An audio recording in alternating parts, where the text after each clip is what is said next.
You've felt it, haven't you? That strange emptiness after scrolling for an hour. That hollow sensation in your chest when you close the app and realize nothing actually happened? No real connection? No actual pleasure? Just ... noise? And here's what nobody wants to admit. The people who've walked away from all of it, the ones who deleted the apps and disappeared from the feed, they're not missing out. They're not lonely. They're not disconnected. They're free. And that freedom terrifies us because it exposes what we've been running from all along. The silence, the stillness, the raw, unfiltered experience of being alive without constant stimulation pumping through our veins like a drug we never agreed to take. Let's start with something uncomfortable. We live in a world that has essentially weaponized pleasure against us. Every notification, every like, every comment is engineered to trigger a tiny hit of dopamine, just enough to keep you coming back, but never enough to actually satisfy you. It's pleasure without depth, stimulation without meaning.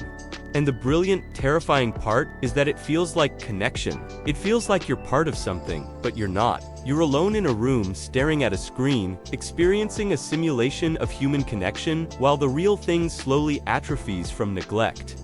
The ancient Greeks had a word for the kind of pleasure we're chasing on these platforms: hedon, raw, immediate, surface-level gratification. But here's what's fascinating.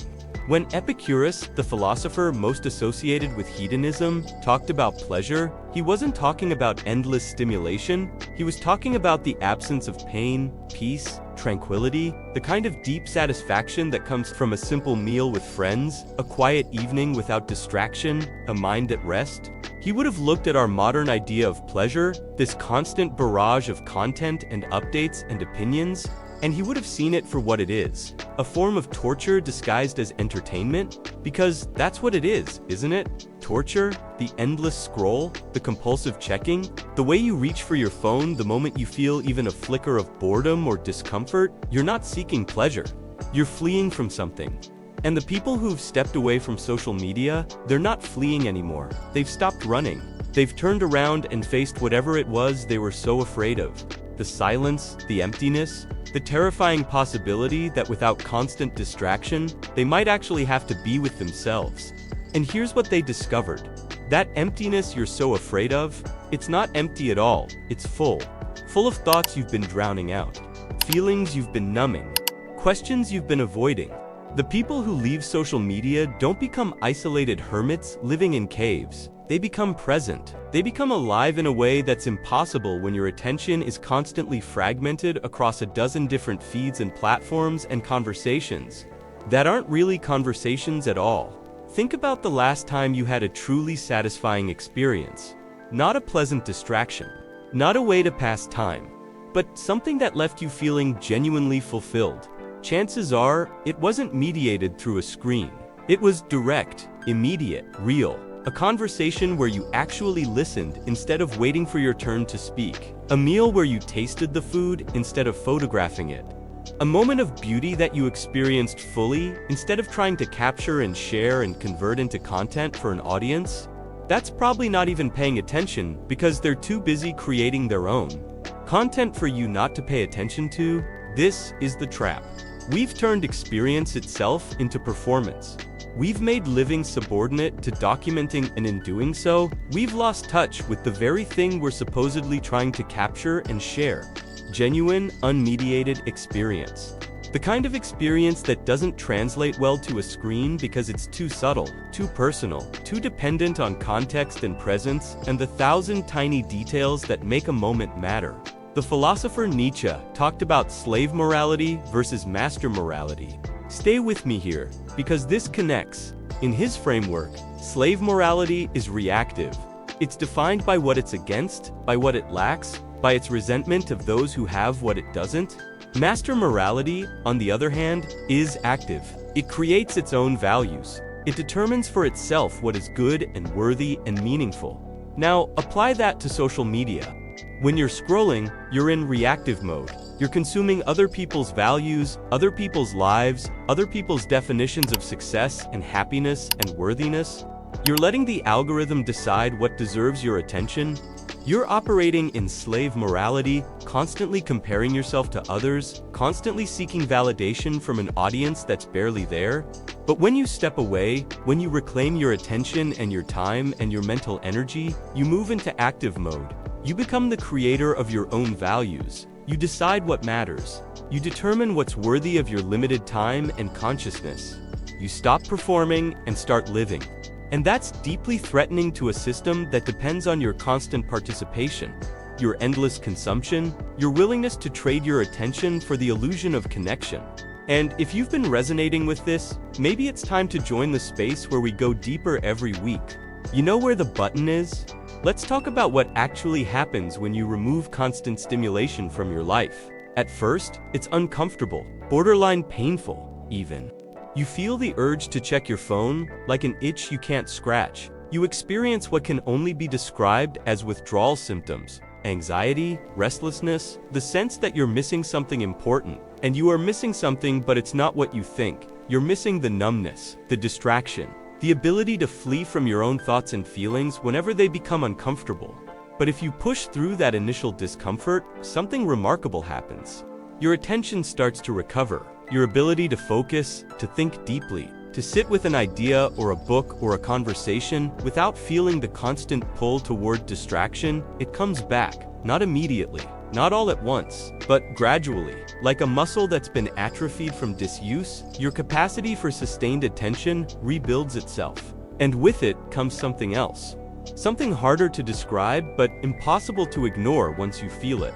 A sense of presence, of being here now, fully engaged with whatever's in front of you, instead of half present, always partly somewhere else. In some feed, some comment section, some imagined conversation with people you've never met and probably never will. This is what the people who avoid social media have that the rest of us are missing.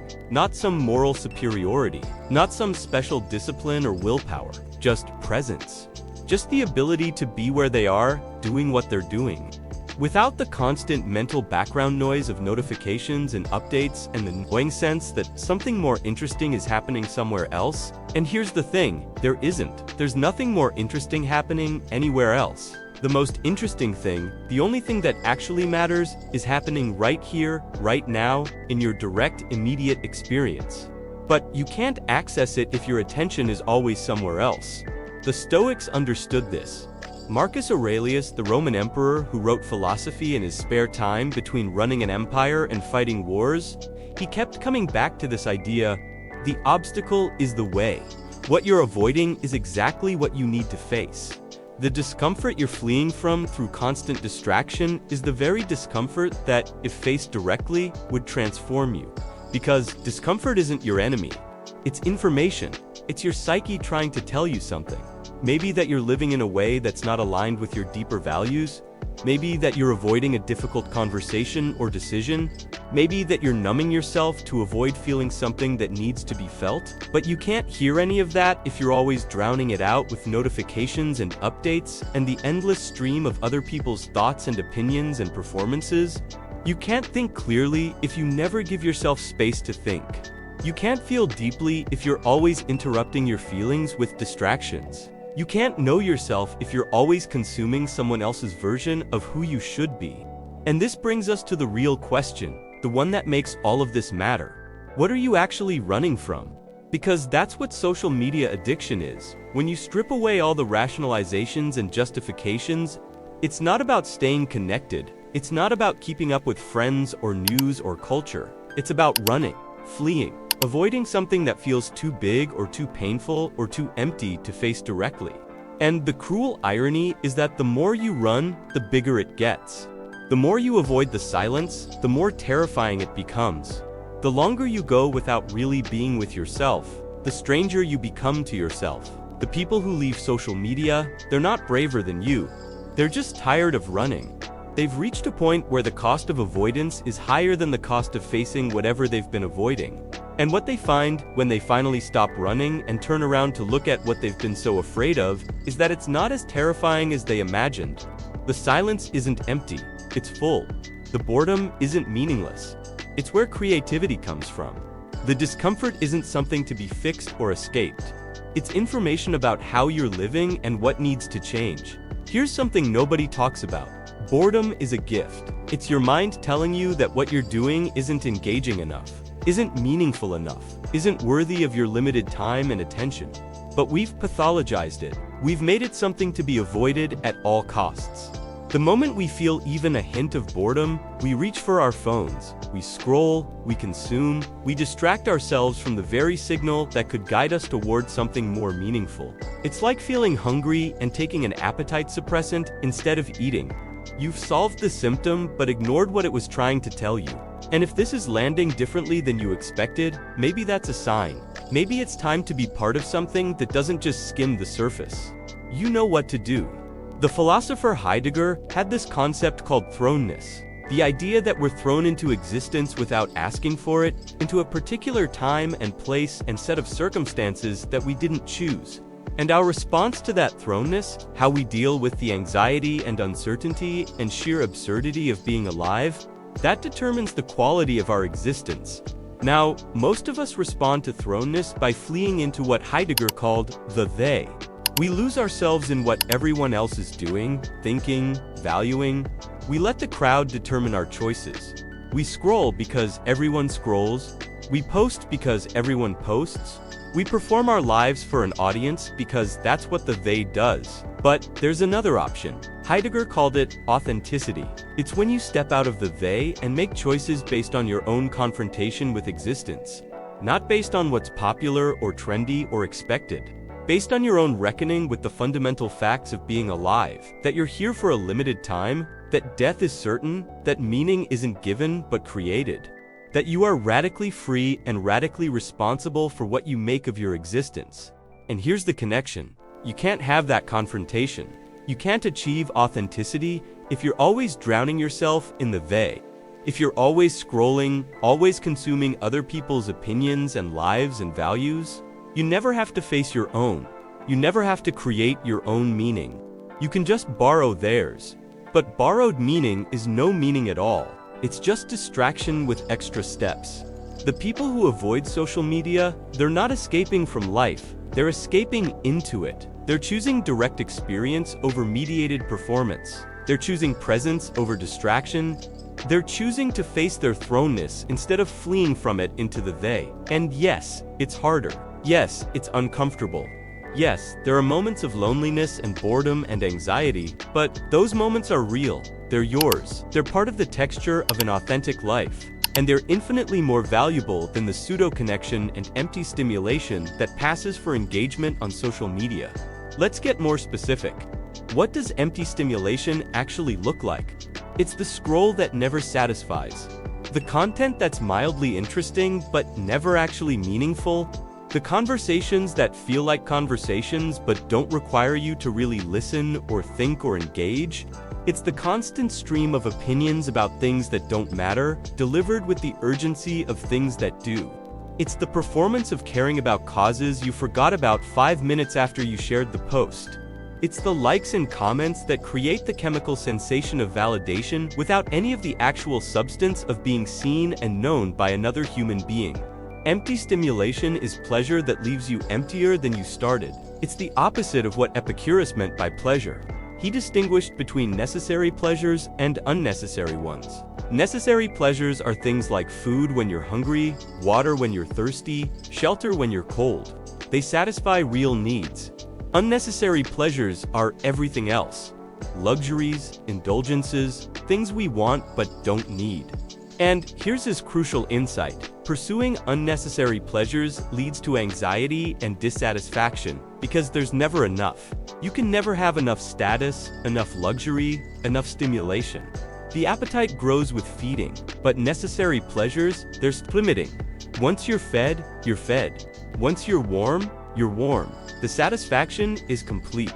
Social media is the ultimate unnecessary pleasure. It creates desires it can never satisfy. It makes you want connection while offering only the simulation of connection. It makes you crave validation while ensuring that validation is always conditional, always temporary, always just out of reach. You can never get enough likes, enough followers, enough engagement because enough doesn't exist in that context. The game is designed to keep you playing, not to let you win. And the people who've walked away from that game, they're not missing out on connection. They're experiencing real connection. The kind that happens face to face, voice to voice, presence to presence. The kind that's messy and imperfect and sometimes difficult, but ultimately satisfying in a way that social media connection never is. They're not lonely. They've just stopped confusing loneliness with solitude. Loneliness is painful isolation. Solitude is chosen alone. It's the space where you can hear yourself think, where you can process your experiences, where you can integrate what you're learning and becoming. It's necessary, it's healthy, and it's impossible if you're always connected. Think about this. When was the last time you were truly alone? Not just physically alone, but mentally alone. No phone, no podcasts or music or audiobooks, no screens, no distractions, just you, your thoughts, and whatever's around you. For most of us, the answer is disturbing.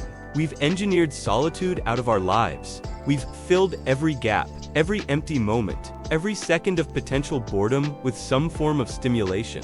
And we've convinced ourselves that this is good, that this is progress, that constant connection and information and entertainment is somehow making us more whole. But it's not. It's fragmenting us.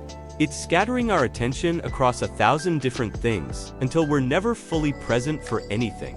The meditation masters talk about monkey mind. This restless quality of consciousness that jumps from thought to thought, never settling, never resting. Social media is monkey mind externalized and weaponized. It's an environment designed to keep your attention jumping, never letting you settle into anything deep or sustained. And the result is that even when you're not scrolling, even when you've put the phone down, your mind is still in that jumpy, scattered state. You've trained yourself to have the attention span of a goldfish. And now you wonder why you can't read a book or have a deep conversation or sit with a complex idea without getting restless. And maybe, if you're still here, still listening, still resonating with what's being said, maybe it's time to acknowledge that you're looking for something more than the usual content. Maybe you're ready for the deeper work. The button's right there. But here's where this gets really interesting. The people who avoid social media don't just have better attention spans, they have different experiences of time itself. When your days aren't punctuated by constant notifications, when your attention isn't constantly being pulled away from what you're doing, time slows down. Not in a boring way, in a rich way. You have more experiences because you're actually experiencing them instead of half experiencing them while also scrolling or thinking about what to post. Your days feel longer because you're present for them. Your life feels fuller because you're living it instead of documenting it.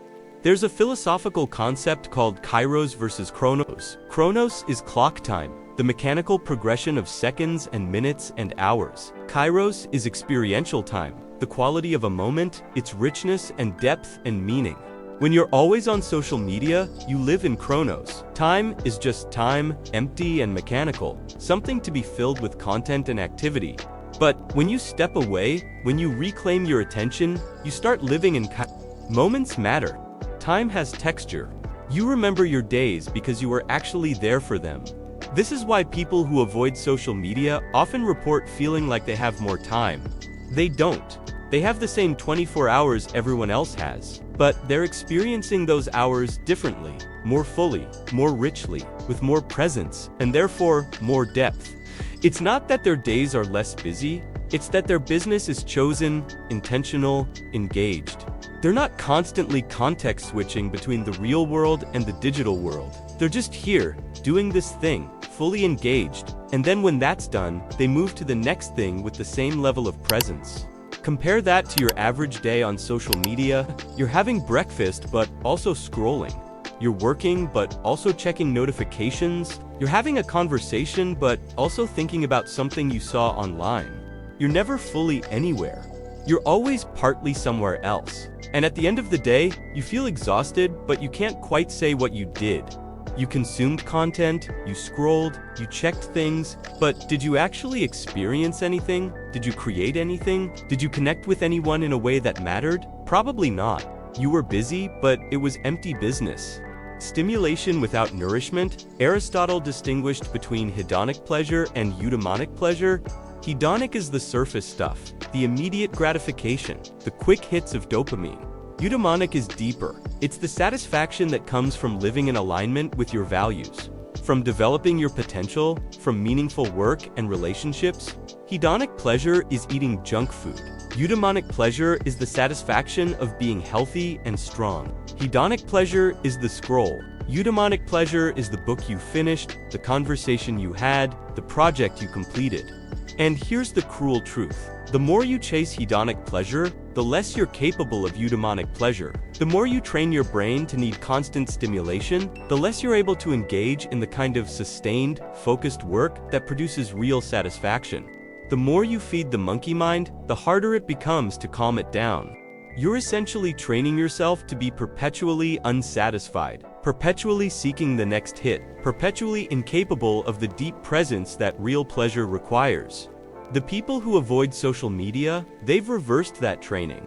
They've retrained their brains to be capable of sustained attention, deep work, real connection, and the result is that they experience more pleasure, not less.